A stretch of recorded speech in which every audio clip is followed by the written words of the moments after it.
Vernissage ufficiale nella giornata di ieri per la Rotoblas Volano che affronterà il campionato nazionale di Serie B1 per la terza stagione consecutiva. Tante novità nella formazione guidata dal tecnico Luca Parlatini che proverà a confermarsi nelle zone nobili della graduatoria. Vediamo.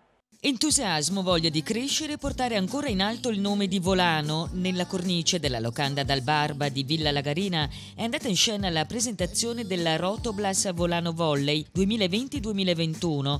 Il sodalizio lagarino, presieduto da Vigilio Baldessarini, alla terza avventura consecutiva nel campionato nazionale di Serie B1, ha voluto salutare e ringraziare i propri sponsor, tifosi e volontari per dare ufficialmente avvio alla nuova stagione. Nella scorsa primavera il lockdown aveva fermato la bella corsa della truppa biancorossa nei quartieri alti della classifica, ma le ragazze del confermatissimo Luca Parlatini sono pronte a riprovarci. Noi siamo una squadra estremamente competitiva e coperta in tutti i ruoli.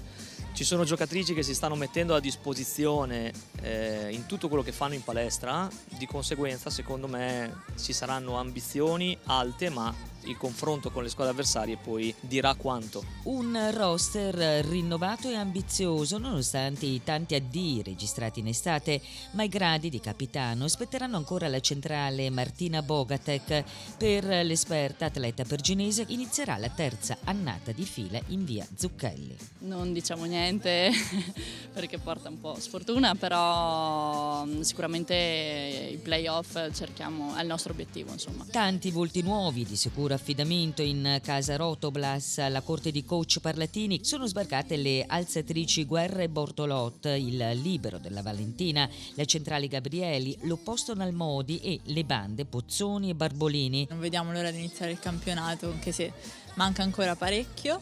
Gli obiettivi sono chiari, io sono scaramantica, non li dico, però insomma speriamo di fare bene, vogliamo fare bene.